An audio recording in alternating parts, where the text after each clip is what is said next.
Au nom du Père et du Fils et du Saint-Esprit. Amen. Eh bien, mon Père, bonjour. Bienvenue à cette nouvelle journée de méditation où nous aurons deux textes. La première lecture sera tirée de la lettre de Saint Paul l'apôtre aux Philippiens, au chapitre 1, les versets 1 à 11. Eh bien, mon Père, vous vous rendez compte déjà qu'il s'agit d'un nouveau livre de la Bible. Nous avons terminé de lire le texte d'Éphésiens et c'est cela, méditer la parole chaque jour, parce que ça nous permet en même temps de lire les différents textes bibliques et de nous familiariser avec les saintes écritures. Dans ce passage, Saint Paul va écrire que celui qui a commencé en vous un si beau travail le continuera jusqu'à son achèvement au jour du Christ. Bien sûr, il s'adresse ici à ses fils dans la foi, à Timothée, lui qui est le serviteur du Christ Jésus. Cette parole, les biens de mon Père, doit nous rappeler la parole que prononce l'évêque lors de l'ordination d'un prêtre. Il dit que le Seigneur achève en toi ce qu'il a commencé. Ensuite, les biens de mon Père, nous allons lire l'évangile de Jésus-Christ selon Saint Luc au chapitre 14, les versets 1 à 6. Dans ce passage, on va voir comment le Seigneur va très clairement dire que si l'un de vous a un fils ou un bœuf qui tombe dans un puits, ne va-t-il pas aussitôt l'en retirer, même le jour du sabbat? Bien sûr, il répond ici à ces pharisiens qu'il qualifie d'hypocrites, à ces docteurs de la loi qu'il qualifie d'hypocrites, qu'il accuse d'avoir posé un acte de générosité le jour du sabbat. Les biens de mon Père, la loi pour la loi n'a pas de sens. L'esprit de la loi doit être plus important que la loi pour la loi, et c'est ce que Jésus-Christ essaie tout le temps de rappeler à ces pharisiens qui s'éloignent de la loi et qui font porter le peuple de Dieu les fardeaux qu'eux-mêmes n'arrivent pas à porter. Apprêtons les différents textes d'aujourd'hui, tournons nos sens à l'intérieur. Bienvenue.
À présent et prions avec confiance.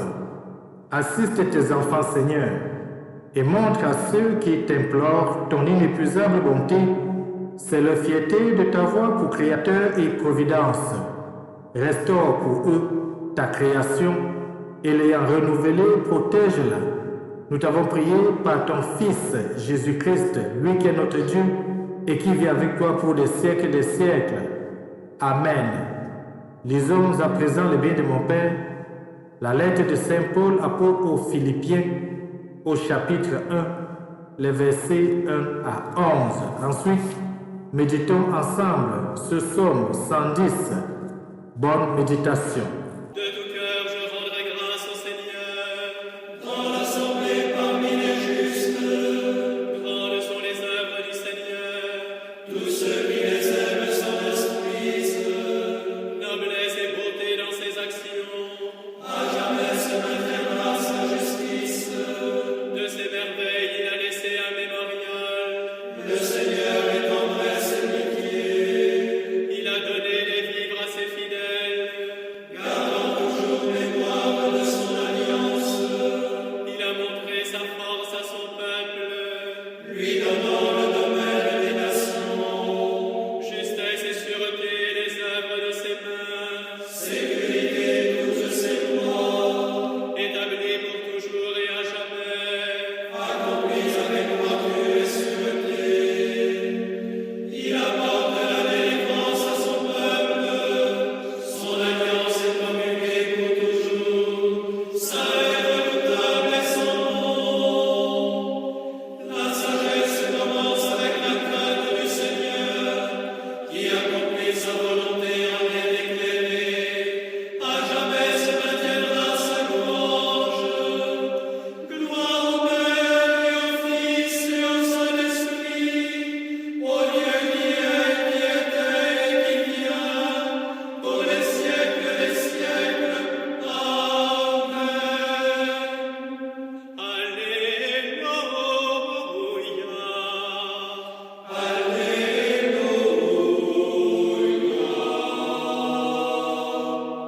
Évangile de Jésus-Christ selon Saint Luc, au chapitre 14, les versets 1 à 6. Un jour de sabbat, Jésus était entré dans la maison d'un chef des pharisiens pour y prendre son repas et ces derniers l'observaient. Or, voici qu'il y avait devant lui un homme atteint d'hydropisie. Prenant la parole, Jésus s'adressa aux docteurs de la loi et aux pharisiens pour leur demander « Est-il permis, oui ou non, de faire une guérison le jour du sabbat ?» Ils gardèrent le silence.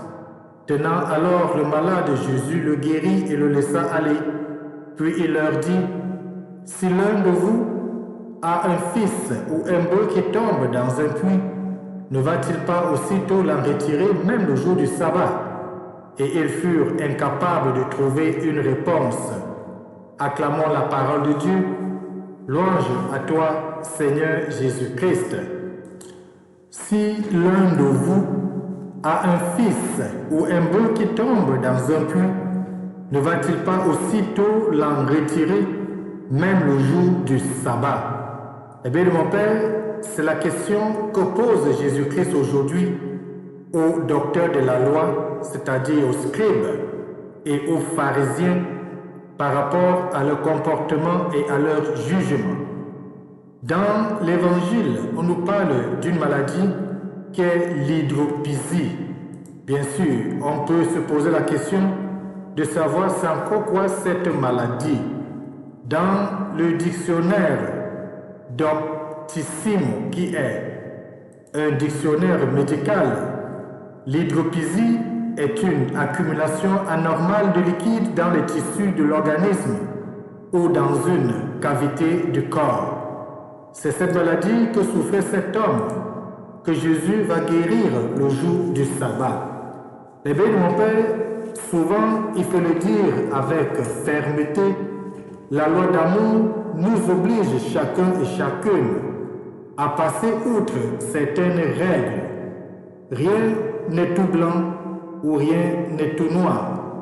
Dieu nous encourage chacun et chacune à explorer les zones grises, quand nos actions peuvent donner la vie, ou même quand nos actions peuvent préserver la santé de quelqu'un qui en a vraiment besoin. C'est dans ces conditions spéciales que Jésus-Christ se trouve ce matin et il agit parce que notre Dieu, c'est un Dieu de compassion, c'est un Dieu d'amour. C'est un Dieu qui met l'homme au cœur de sa préoccupation. D'ailleurs, nous le soulignons hier, face au massacre que nous connaissons dans différents coins du monde. Nous avons souligné la nécessité de la dignité de la personne humaine, parce que l'homme est fait à l'image et à la ressemblance de Dieu. Et à plusieurs reprises, l'évangile selon Saint Luc que nous lisons depuis un bout de temps mentionne des relations amicales entre Jésus et les pharisiens. Il arrive à Jésus d'être invité même de l'un d'eux à un autre moment. Il avertisse d'un danger. C'est ce qu'on peut voir dans Luc chapitre 13, le verset 31. Les pharisiens constituaient, il faut le dire, un mouvement de croyants engagés dont Jésus n'a jamais méprisé d'ailleurs la ferveur. Mais, les bénis de mon Père, l'engagement le plus clair pour ce que Dieu a fait connaître de sa volonté dans sa parole ne dispense pas d'un choix fondamental toujours à refaire. Quel que soit le grand et noble but à poursuivre, et dans notre texte, la réalisation de l'ordre harmonieux selon la loi de Dieu, s'il en venait à justifier l'indifférence face à la souffrance de notre prochain, qui est là sans que nous l'ayons choisi, n'aurions-nous pas oublié Dieu lui-même? Eh bien, mon Père, c'est une question que l'on peut se poser aujourd'hui. Lorsqu'on est face à notre frère et que nous voulons poser un acte de charité, est-ce que nous allons nous poser des questions sur un certain nombre de préceptes et de principes? Sachons-le et retenons-le, Saint Jean va le dire spécifiquement que la foi sans les œuvres est une foi vaine. La foi sans les œuvres est une foi morte. Et cela reconforte ce que Saint Paul d'ailleurs va écrire lorsqu'il va souligner les vertus théologales que nous savons, la foi, l'espérance et la charité. Les trois sont bons, les trois sont bien. Mais entre les trois, Saint Paul veut dire c'est la charité qui est le plus grand.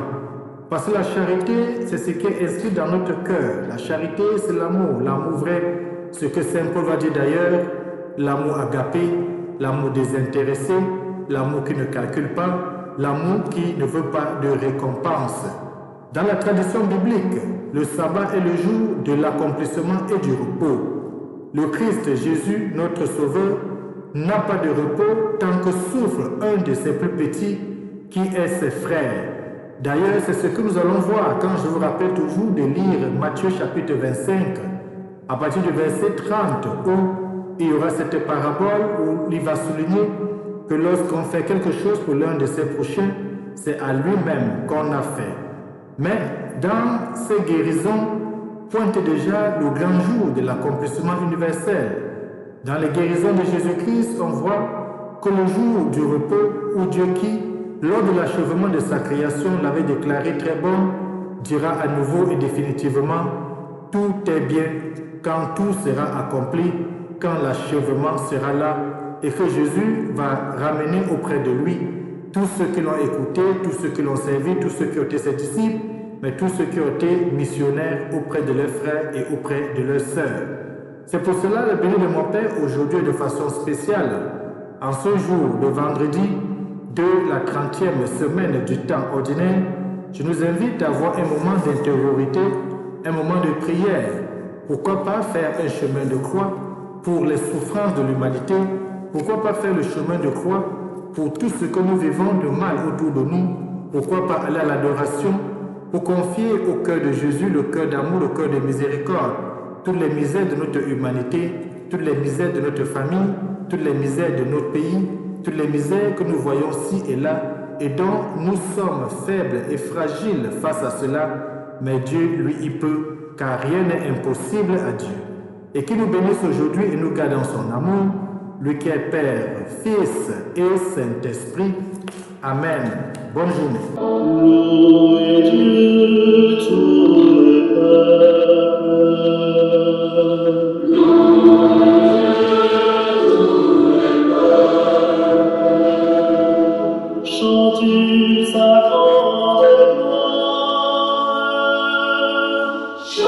Amen.